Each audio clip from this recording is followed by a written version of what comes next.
Welcome to the NBA Coast to Coast podcast brought to you by thelines.com. It is Tuesday, 6 games here on the slate that Nate, Weitzer, and myself are going to be running through with you guys here. Definitely want to make sure to like and subscribe to that page as we are bringing you these best bets that we've got in this video, plus the play of props that we have up in a separate video for you as well each and every weekday this season. Also want you to head to thelines.com, use the odds finder tool that we have up on the site, and check out all of the great content that we are putting up to help you with all of your NBA bets this season. Nate, a little 500 night, mitigated some losses, I would say. Probably should have had an above 500 winning night with the Knicks not getting completely just shellacked by the refs there. But we moved past it because we're more mature than that, and we're going to talk about tonight's slate. So let's get into your first best bet. More mature, yeah, like Brunson just being like, next, great call, next question. Great call, next question. No, just going to pass right over that one. Oh my God, that was the worst. That's the call you make if you're reffing AAU middle school girls basketball, and you're like, we just have to keep this thing moving. We don't want to stick around. Yep. That's 100%. Just unbelievable. Yep. Oh my God. Ref had dinner on the stove, man. The ref was ready to go. Boston at Brooklyn tonight. I will go under 228. Unfortunately, missed the boat on 232, which is where it opened. People have been hitting that. If you do want to take, FanDuel once again freezes the line. I think you can take Nets plus 9.5 along with that opening 232.5. But I don't know. I'm a little nervous that the Nets are not going to get to their team total, and that's why I feel best about this under. Like, it's literally about whether Cam Thomas starts going out of his mind, right? Like, he's just he is what their offense revolves around. You mentioned it's kind of just like a run around and give me the ball, and there's just no cohesion whatsoever. Now you integrate Dennis Schroeder, who's just another guy who's just like, come on, give me the ball, and nobody's playing off each other. Cam, I mean, he had a nice game against the Spurs. That's the Spurs defense. He still, in his last 4, has a 97 offensive rating, and he is not shy about shooting, still close to 30% usage. This Nets offense is pretty abysmal. Their defense has been pretty good at home, and interestingly, I mean, they have a two full days off here, right? Haven't played since Saturday, and they're 7-3 to the under with a rest advantage. Also 6-3 against the spread in that spot. They're 8-2 to the under in their last 10 at home, playing at the 8th slowest pace, holding opponents to the 5th fewest 3-point attempts. Always key when you face the Celtics. Sixth lowest field goal percentage. Shout out Nick Claxton for that. And 7th fewest points. So they should do a pretty good job limiting Boston, which just, simply does not get to the free throw line. If they're not nailing a ton of threes, they're probably not going to light it up. And I mean, we've been on this road home split for them all year, especially lately. They're 1-7 against the spread, their last 8 on the road. They've been, winning these games with defense. Their last 5, they've won all 5, allowing 106, playing pretty slow, under in 5 of the last 6 roadies. And they might not have Porzingis because it's a weird home and home situation here where they go home to Boston for their last game before the break. I would think, if I'm just trying to read the tea leaves, like he plays at home and then gets the All-Star break and they just hold him out for this one. And their last 4 without the Zinger, 112 a game, 4-0 to the under. He might be more important for their offense than defense, and maybe in this matchup specifically. But I mean, either way, their defense has just been so good on the road since that embarrassment by the Lakers at their place. They've brought it on that end, but their offense has kind of hit a bit of a midseason slump. Yeah, I would agree with all that. I was also looking at the under, as you know, before this game, and I would continue to ride that. A couple of the reasonings I have to, rely really on how well the Celtics have been playing defense, and like you said, now they get an offense that does not pass the ball well, doesn't move well in the half court. Everything is just sort of stagnant, and guards running into each other because they all play the same position. So it's not pretty to watch. And on the other side, I mean, I do want Kristaps to be in there, to be honest, because the way that the Celtics have run people off the line, they're just playing a lot of blitz defense with incredible down low presence.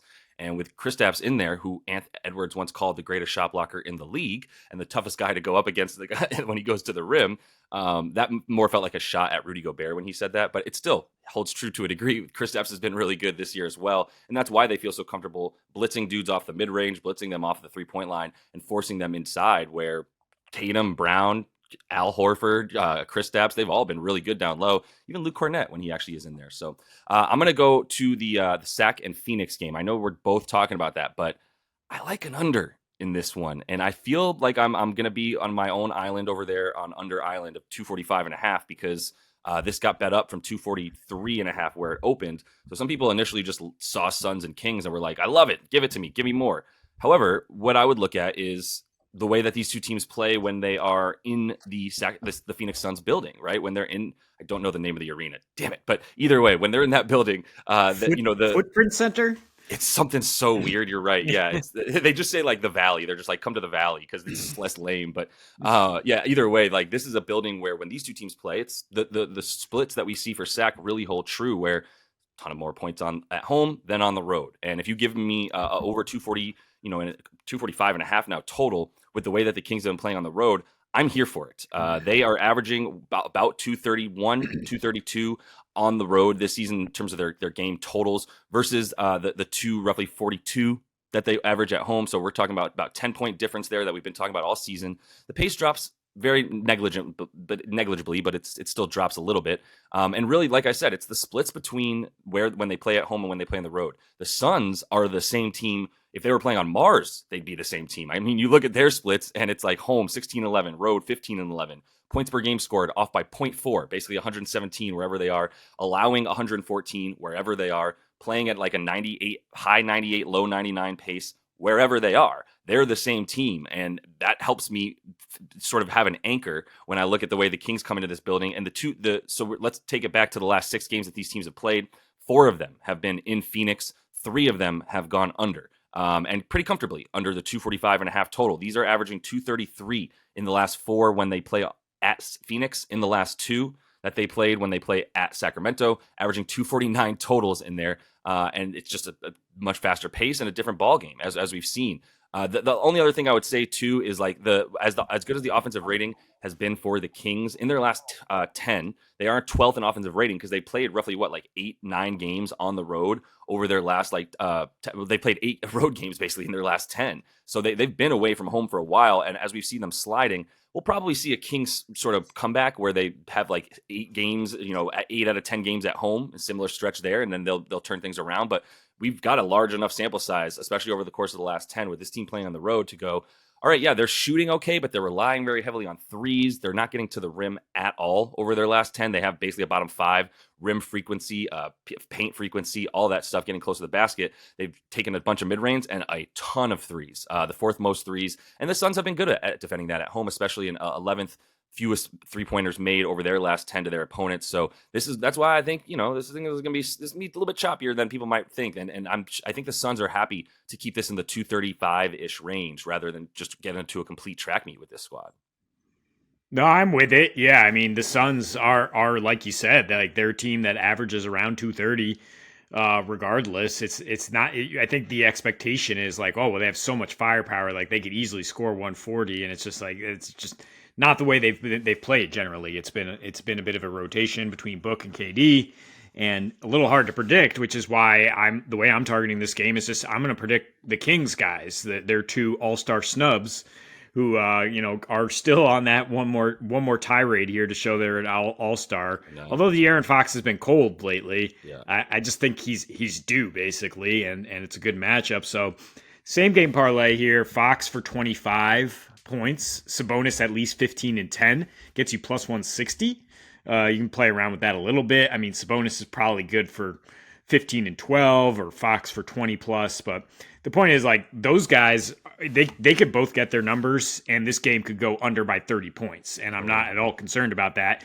It's the Kings role players, they're secondary guys who are just not going to bring the offense on the road for the most part. But I think Fox will turn it around after some pretty tough matchups. Cleveland, OKC, his last 2, averaging 15 a game in his last 4, but his last 3 against Phoenix, averaging 30 a game. 33% usage, 50 and 52% splits.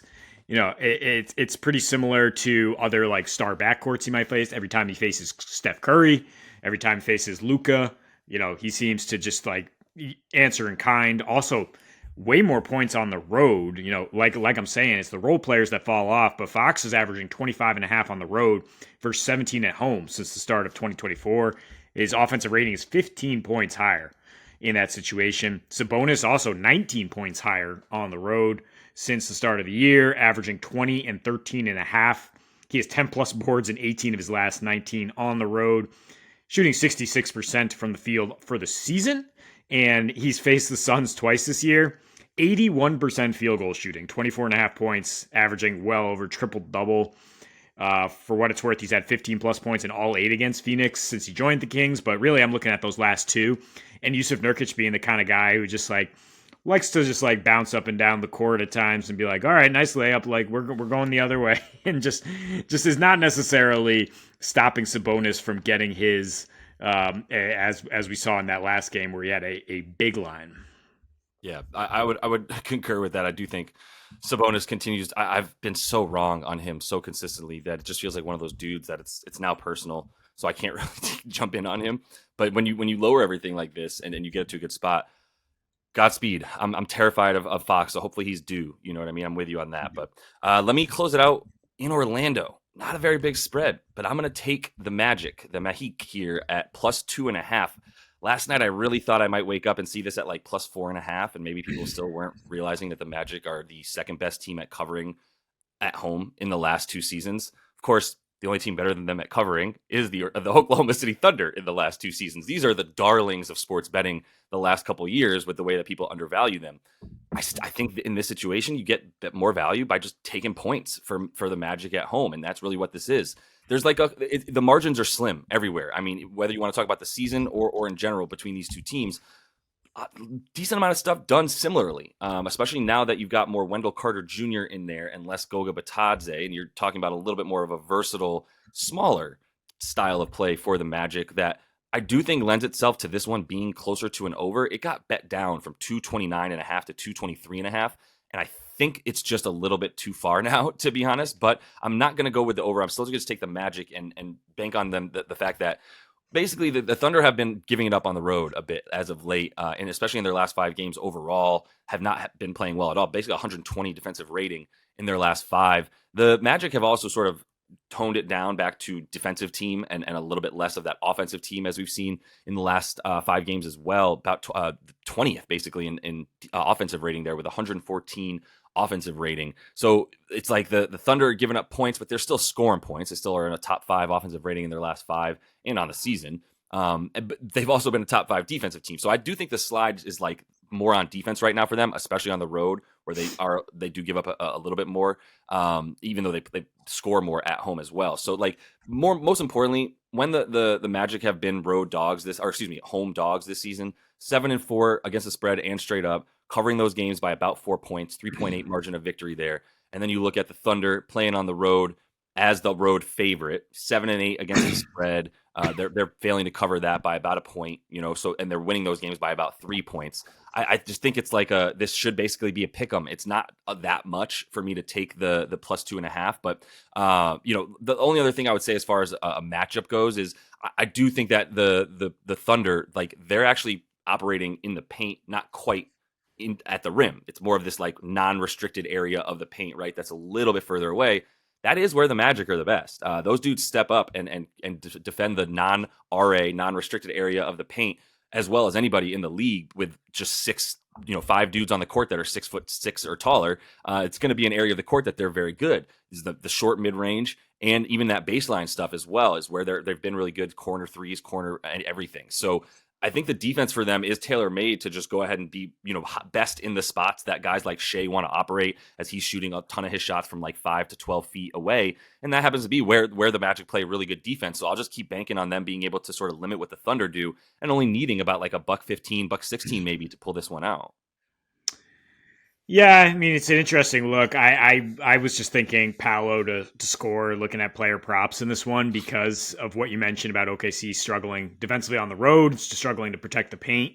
So that's the way I'd play it. Like, it is a pick 'em for me. Yeah, like both these teams are going to bring it. It's a revenge spot for Orlando. They lost in OKC a month ago, but it's the last game before the break for OKC, whereas Orlando gets the Knicks tomorrow. Like, I don't know. I think OKC is going to is going to bring it with the long layoff coming after this. It's just a question of, Yeah. which star or which star sophomore gets the best of each other. I'm looking forward to this Jalen Paolo matchup. Definitely. And just potential way to look at that is the Thunder are already in Cancun because they only have one more game. Magic, no, they have one more, so they're still kind of in the season. However you want to play that pop psychologist. I'm just going to take the points. That's all. So that is all the time we have for you in this one. Continue to follow along. We also got Play a Props up in a separate video as we do each and every weekday this year. So until we see you next, happy betting.